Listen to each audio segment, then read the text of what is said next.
Here at Radio Guildhall, we're going to take it down a gear. How many years? Don't answer. I don't want to.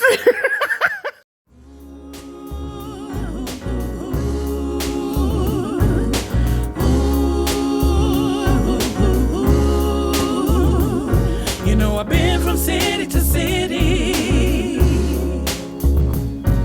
and you know, some of them ain't pretty. Well, now I'm beginning to wonder about the pressures some people are under. Ain't got enough to eat. The only family they know is on the street. But respect the ground under your feet, and it's the place that you call home. Hey, hey, hey, the place that I call home. Hey, yeah. How much money you make, that ain't my worry. That ain't my worry now. And if you make a mistake, it should end in sorry. Should end in sorry somehow. All this pushing and shoving is fine. You know we gotta make things right. So look around and simply delight in the place that you call home. Hey, hey, hey, the place that I call home. In time, you may go away, but if your heart is there, it's your home to your very last day. Hey.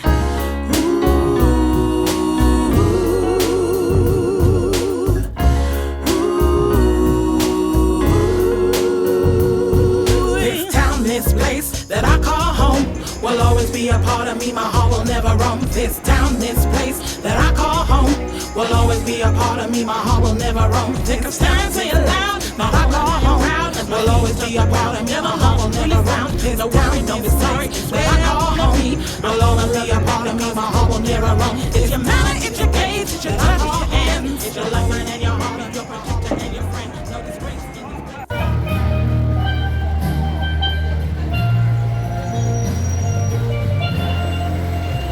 Brixton, South London's finest, Lambeth's capital, a town of music. From the Fridge to the Academy, record shops such as Our Price, Blacker Dread, Red Records. Growing up, I had no idea that I would become a thread of Brixton's beautiful musical tapestry. Tap, tap, tap your feet, clap, clap, clap your hands, slap, slap, slap your thigh to the rhythm on swinging band. Do your thing, do just that your thing, cause rhythm's got that swing, you can feel it all over the land.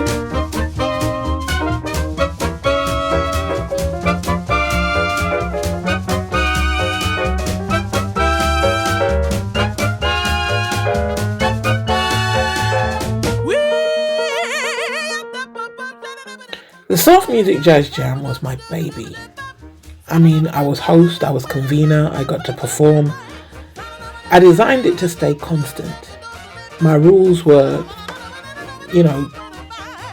sharp, short, and definite.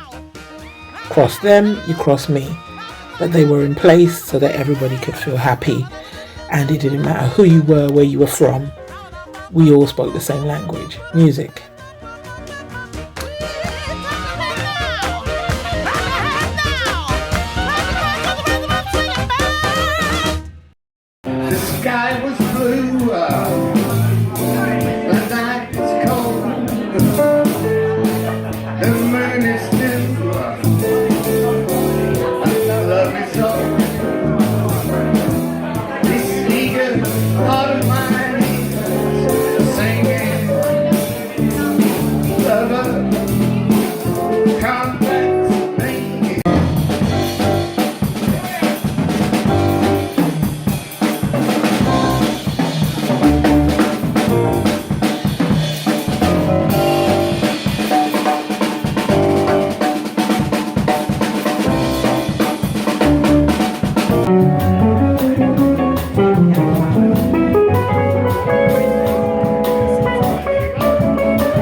I'm a young cat learning from these guys. I've had a bad week and I feel my spirits are raised, ready for Monday.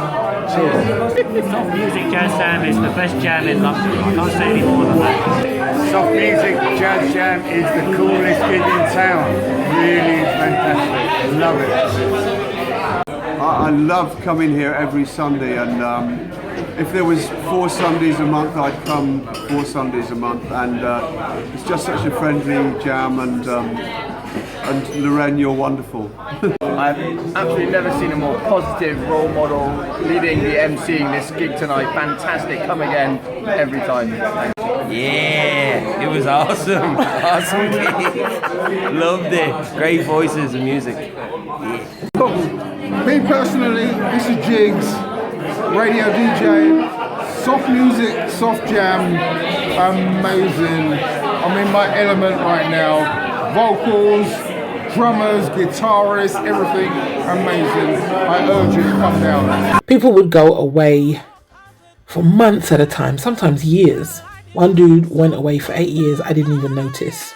When he returned, he was just so happy that we were still going. And that made me feel as if I was doing something right in the capital. We had great audiences. And some people came in as an audience and became a patron, and vice versa. But everybody became family. It was strange, but it was necessary. I mean, London is such a big place and is home to so many people who are not Londoners. This brought us all together.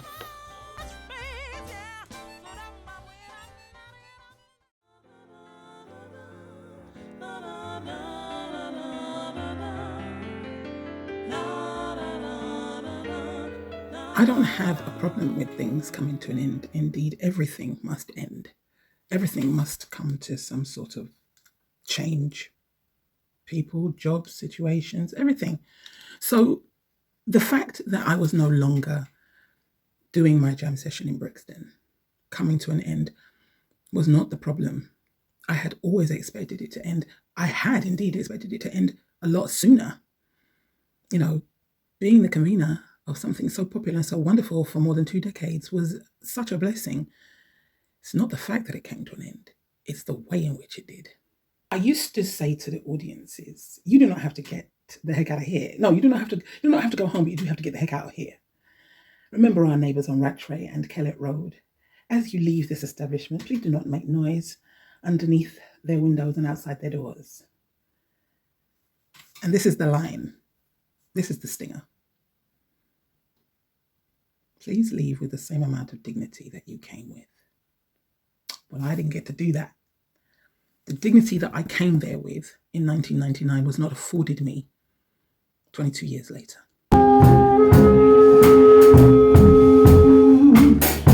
Thank you for joining us, ladies and gentlemen.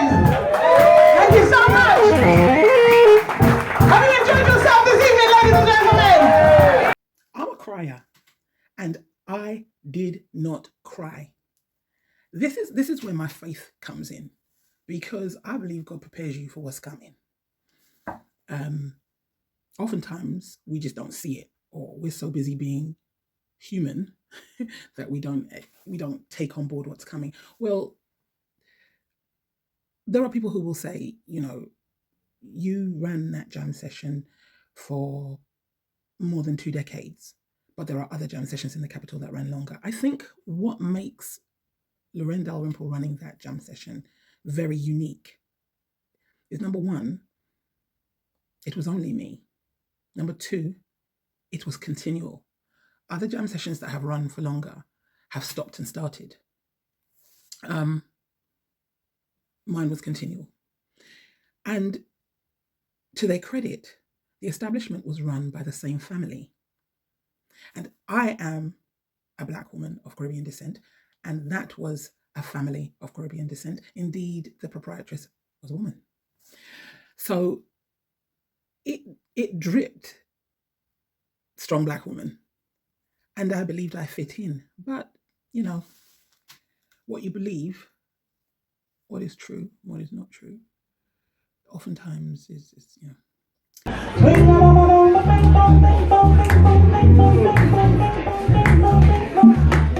Thank you.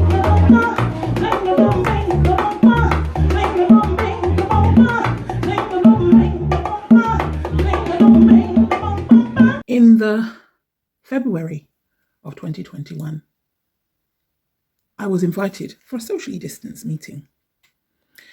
I had spent most of the lockdown talking about how we're going back, when we're going back, to my musicians and to the management of the establishment, just to let them know, I'm with you. I'm going to help get this music back.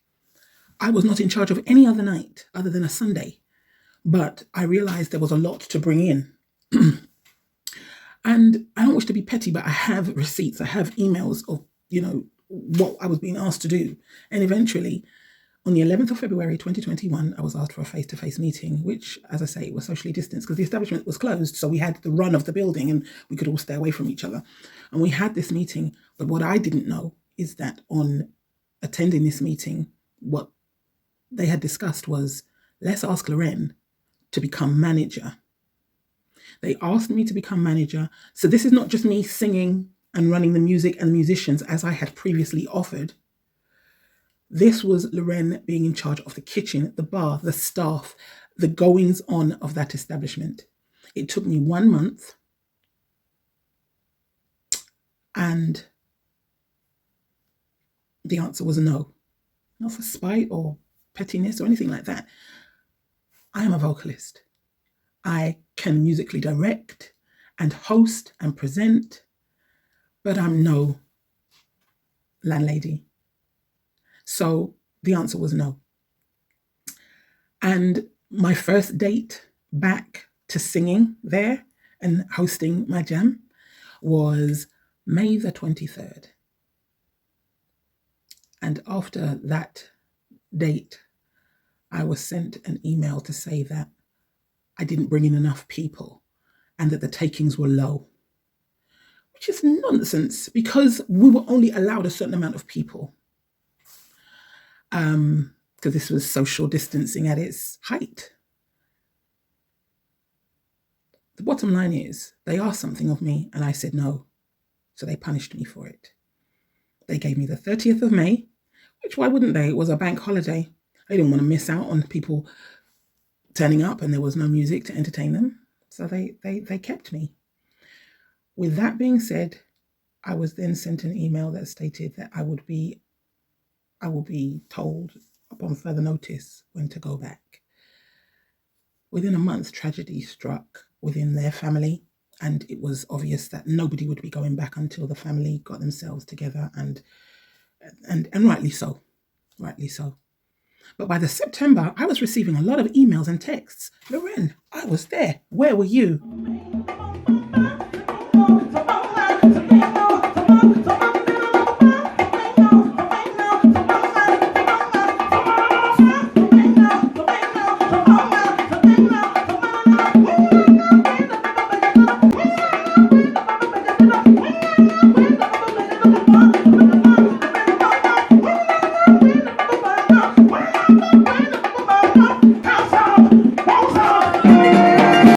When I realized they'd started back, but they'd started back without me.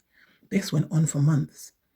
And even though there were lies floating in the ether that I had refused to go back, this was not the truth. Why would I spend all that time devoting my time and being loyal to a program I had put together? No one helped me put the Soft Music Jazz Jam together.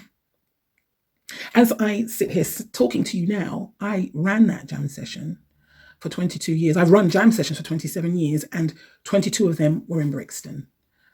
I loved every minute of it. I say that because, you argue back and forth with management. I had to fight for pay raises sometimes.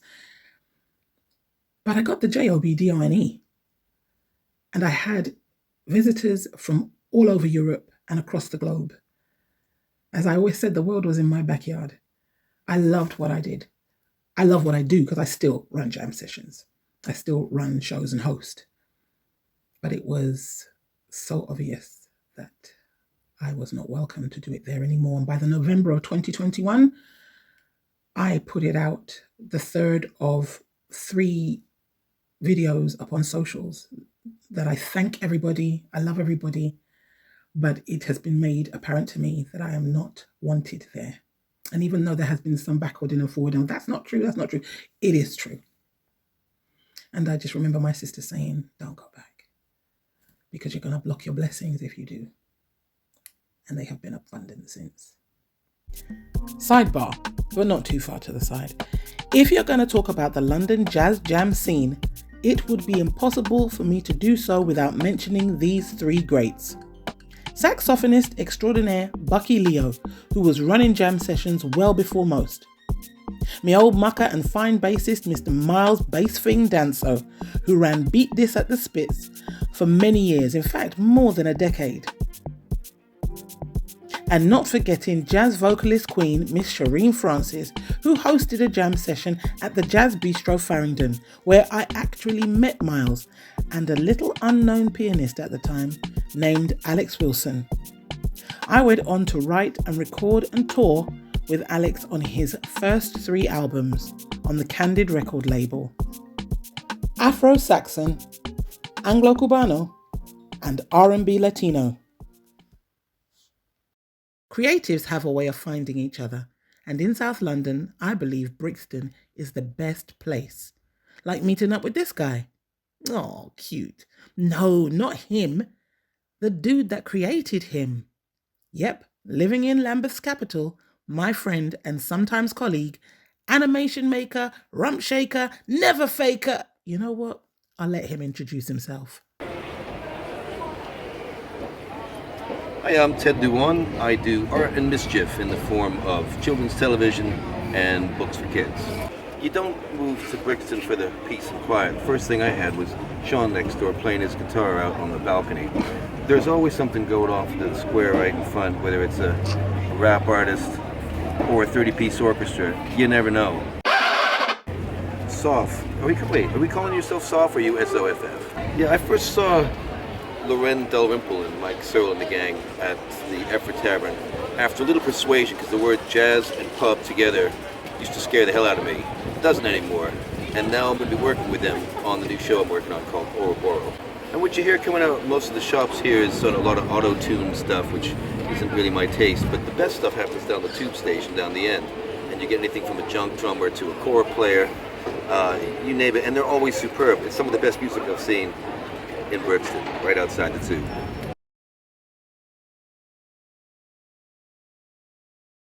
Being a creative allows you to bring and share joy until discrimination takes it away. No one wants to hear there's a problem with race in UK jazz. We're all getting along, we're all jamming together, we're all making great music together. No one wants to hear that there is a problem. Of course there is.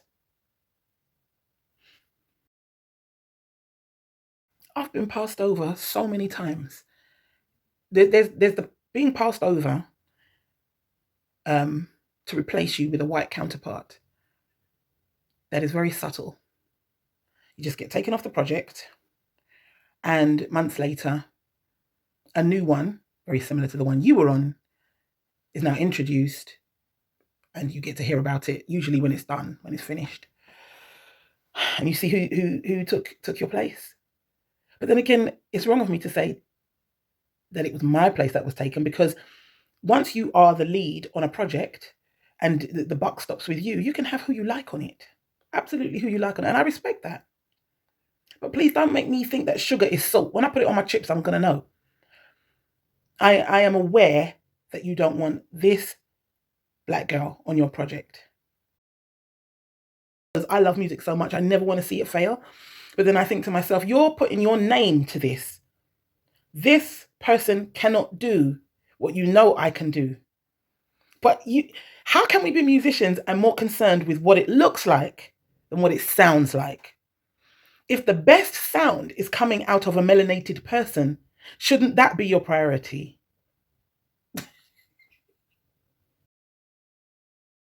I have a lot of love and respect for lots of people, but let's take Vince Dunn, drummer, band leader, the dude I like to pick on stage. I tell you, I make so much fun of Vince. And what gives me joy is that Vince's band is mixed on age and race. But Vince is a black band leader hiring me You've got to know that is a warm feeling. And there's some people who will say, I don't get it. Why is she so intrigued with that? Why is she so...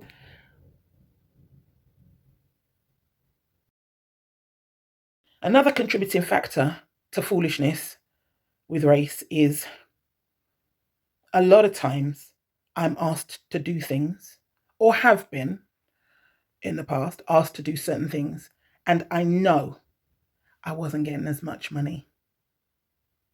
Lorraine's not famous, she doesn't have this, she doesn't have that, she'll do it. Now in the beginning, I was cutting my teeth and I was so enthusiastic. I still have that enthusiasm, but I know the business a lot better. I can negotiate for myself and for the musicians who work within my charge as their band leader, and they trust me. I'm not going in asking for foolishness. Sometimes you can't get away with not accepting the foolishness. Sometimes you've got to take what's being offered, but I often put in agreements, let's sort this out. Let's sort this out in 6 weeks. I'm giving you a month. Let's sort this out. Being a formidable black woman pisses people right off. I don't care. I'm not here to make you feel uncomfortable. I'm not doing what I do and saying what I say just so that I can be in control. It's because I am bringing something to the table that you can't do on your best day. You want me in your venue, at your establishment, on your stage. You want bums on seats. I not only can draw them there, I can keep them there. This is not a brag. One should know one's self-worth and value. And that's why it's so very important that if I am the right person for the job and I only come in one colour, then get me to do the job. You have every right to say, Lorraine, I don't want this, I don't want that. The same way I have the right to say it. But if you're not treating me with fairness based on race, and then when I catch you in your bull's milk, that's right, bull's milk, bullshit exists. Bull's milk is non-existent. So therefore that rubbish is something I don't recognize, don't exist. When I catch you in that, then you start to say, Lorraine's too loud, too formidable, too bossy, too controlling, to whatever you want to say. You failed at being what you needed to be for the culture, for the job, for the show. I came equipped. These 3 blokes behind me ain't security, they're the flipping band. And these boxes ain't their bodies we happen to be carrying around. It's the instruments. It's what we need to get the JOBDONE. That's it, man. So yeah, it's not easy. But the challenge doesn't belong to me. It belongs to you. Whoever you are deciding that I'm not what I need to be because of the colour I am. Got some issues, man. I'll pray for you.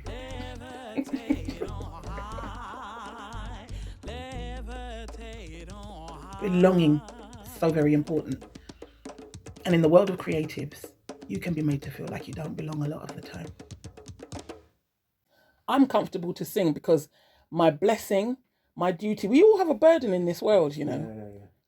You know that when a young girl says to you, I want to be a nurse, and she means it. Yeah. And 10 years later, you asked her that when she was 12. Yeah. 10 years later, when she's 22, she's trained, she's doing it. Yeah. That's because in her heart, that's all she could think about doing. Yeah, that's true. It's true. And we need to encourage young people that sometimes their creativity, yes, you can make money out of it. But what are you trying to do? Are you trying to be rich? Because that's a different story. Are you trying to be famous? Are you just trying to be good at what you do? Very good points.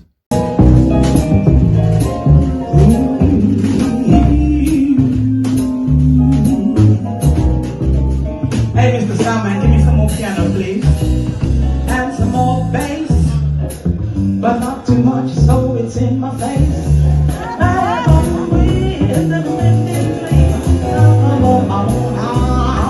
Here we go.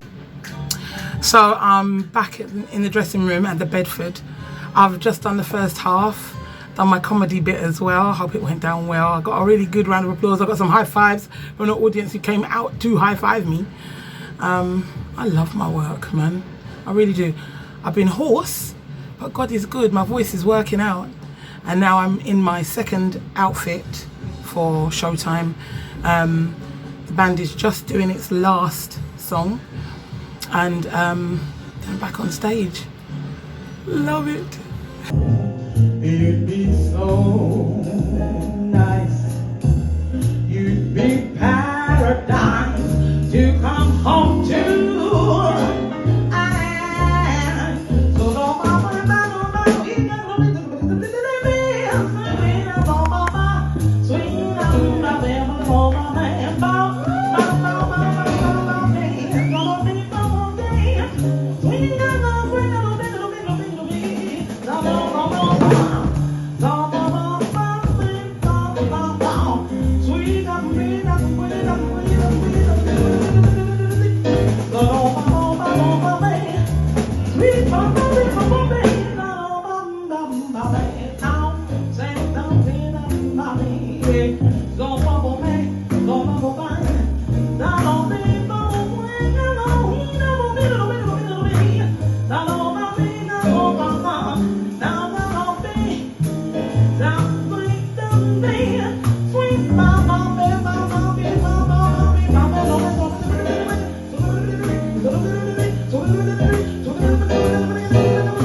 You've been singing for 44 years. Mm. We found you at an ice cream van a couple of weeks ago. Why don't you go on a TV show like The Voice? Because I think people will be blown away by you and your talent. I really do. I think there's a part of me that's like, I don't want to do something like that, because sometimes it belittles what you're trying to do elsewhere. Not that I'm better than that. You've got to be careful what you do and when you do it and how. Okay? The thing is with programs like The Voice and other singing programs is that neighbours on my street and generally around me think that because I haven't been on one of those, I can't be any good. That is that is the point. That's the point that they think in order to, for you keep telling me you're a singer, but I haven't seen you on The Voice yet. And what you just heard was thousands of hours of practice. There is a culture now that says, if we point a camera at you, whether it's on a phone or a big rig camera, and we add multi-millionaire mogul and stir, you will come out a star. My thinking is, if you practice and you hone your skills, you will become a star, because the stardom, the celebrity is in those who will hear you, applaud for you, and who will take away something that you left with them. Wow.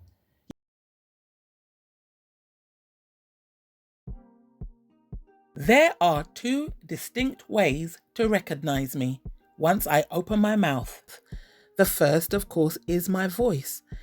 But then there's a silent one. That's right, the space in my two front teeth. My gap. I love my gap. Mind the gap. So why is it so many managers, promoters, show organizers, and people in the business have been quick to tell me that I would never sing because of it? No matter what life may send to hold me back, I am singing my own soundtrack to life. I am a song child. It's my profession and my heart's joy. Lack of fame, questionable pay, or even the odd neighbor full of disbelief that I can do what I say I do. Racism, educators with no education, sprinkled with a few well-timed opportunities, have brought me here to calling upon some of my deceased musical brethren to collaborate. I'm not trying to reinvent the musical wheel.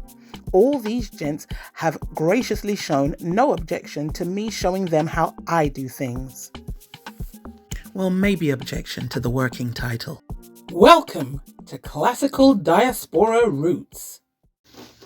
I've been rehearsing for the Dead Bloke Society for this afternoon with two great musicians, Mike Searle on bass, Io Vincent on keys.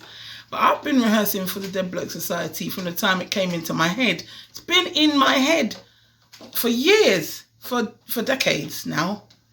And it's like therapy. And you can see I need therapy because I look rough and hoo-hoo. Look at me. You know, everything's...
After the B flat and then a sneaky little D after that F sharp.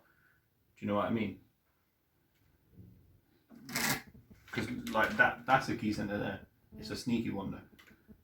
Is that happening all the time, or just it happens on the first two lines? Because that's the same pattern. It's like 1 5 1 5 1 2 5 1 5 1 5 1 2 5 1 2 5 1 2 5 1 2 5 1 2 5 1 5 1 5 1 2 5 1 5 1 5. So there's one there, and there's one there. Yeah, then there's like D, but it's only D, F sharp, or B flat.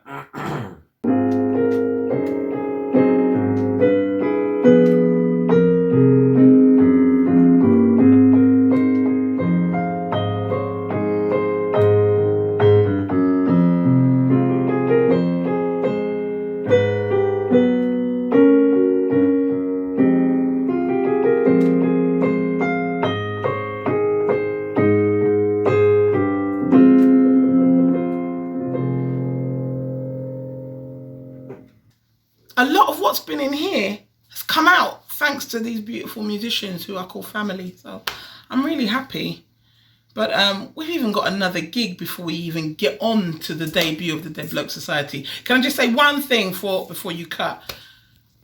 Working with Dead Blokes is so much better than working with live ones because the collaboration is cool. What they gonna do? Say you can't do it? Shut up, you!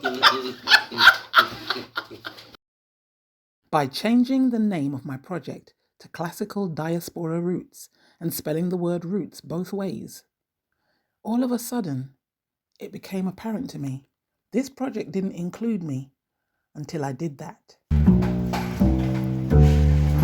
Hi, my name's Luke. I'm one of the guests on the Dead Bloke Society. Hi, my name's Robert Fodger. I'm replaying the Skins on the Dead Bloke Society recording we're going to do right about now. Get ready listening, it's going to sound beautiful. Hi, my name is Davide, also known as Dado, and I'm a guest percussionist for the Dead Bloke Society today.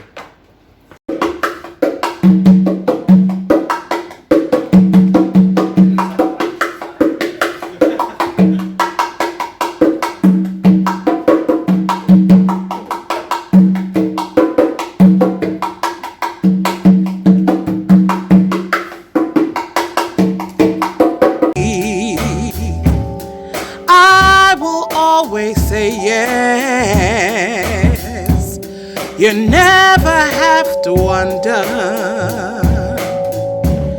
You never have to guess.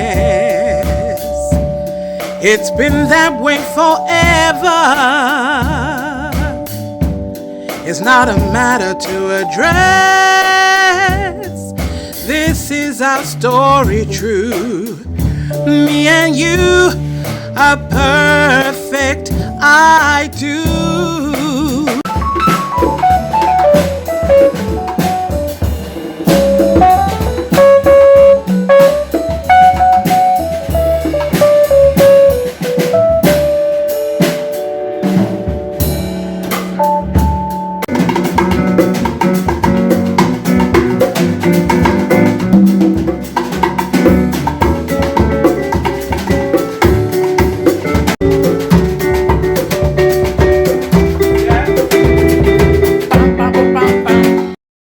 As I have always said, my project is in no way trying to reinvent the wheel, especially as in 1948, Samuel Goldwyn's film A Song is Born, starring Danny Kaye, Virginia Mayo, Louis Armstrong and Lionel Hampton, among other jazz greats of the day, featured these two giants, Ford Lee Washington and John Sublette, aka Buck and Bubbles. Yep, the namesake of MJ's Chimp.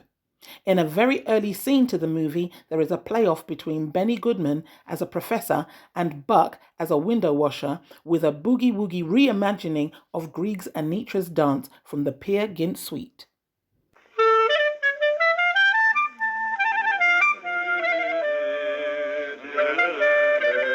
Lovely melody. Yeah, very good. I heard that before. Will you play it again for me, please? It'll be very interesting to note what he accomplishes with this one. Yeah, that's right. I think I got it. Now play it once more for me.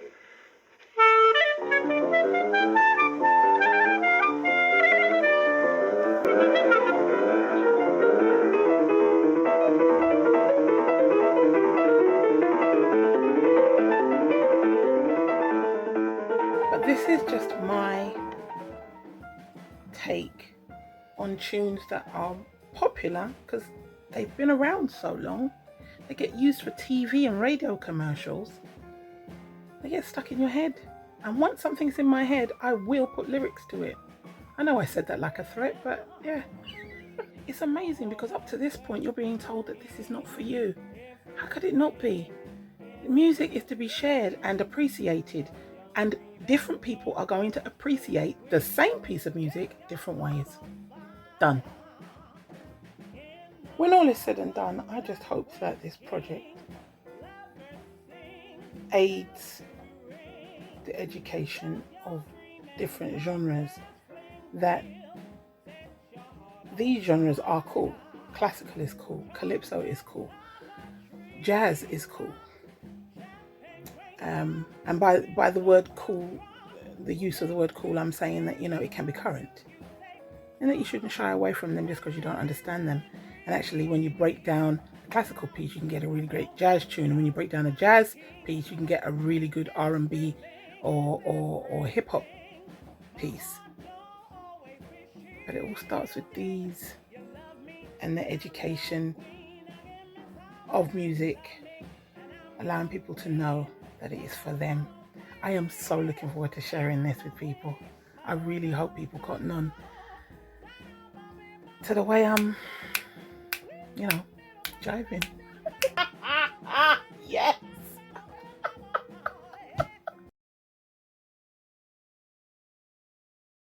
Chord progressions on the keyboard, there's 3 steps and they're big. So he called it giant steps. It's as simple as that. I found out last night the Bee Gees did a version. Mind blown. Anyway, another story. Don't worry, I'm going to get a psychiatrist soon. I won't be telling you all my business. But this song, I'm now, because I don't walk on the moon. I have no intentions of walking on the moon. But if I was up there, I'd be scatting on it. I know that much. So therefore, this is now called Scatting on the Moon. And we're going to give you a little lesson on how we bring in different things. Okay, remember, it's me. It's pure me on the bass line.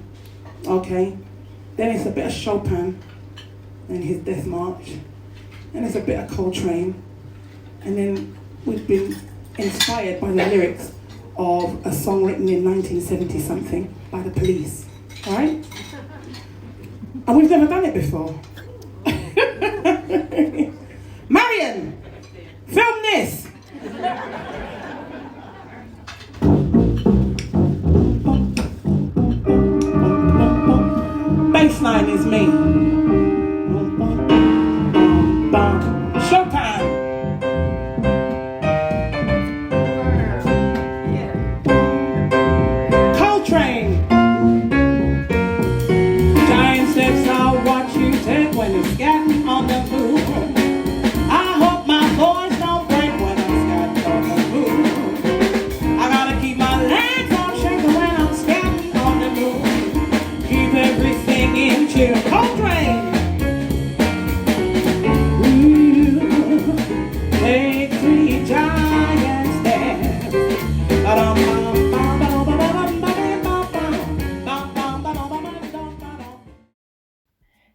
Fitzgerald said, "The only thing better than singing is more singing."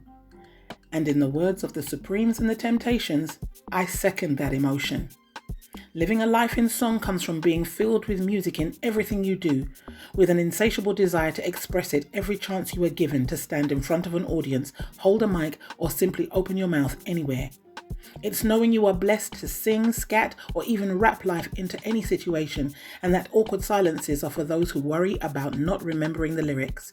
It's having the guts to ignore commands of shh, hush, or even be quiet, Loren, and being assured of the melodic result of your disobedience. It's taking the knocks and blows of being your own agent or manager, dealing with dodgy fees and questionable venues, and standing strong in the fact that in the life of a creative, a lack of fame and fortune gives way to a life of faith and fabulous in abundance. My song is not over. I'll see you at the Coda, because as my friend says, come and see her, she's the best. If you don't come, I'll break your fucking legs. I'm mafioso. Ciao.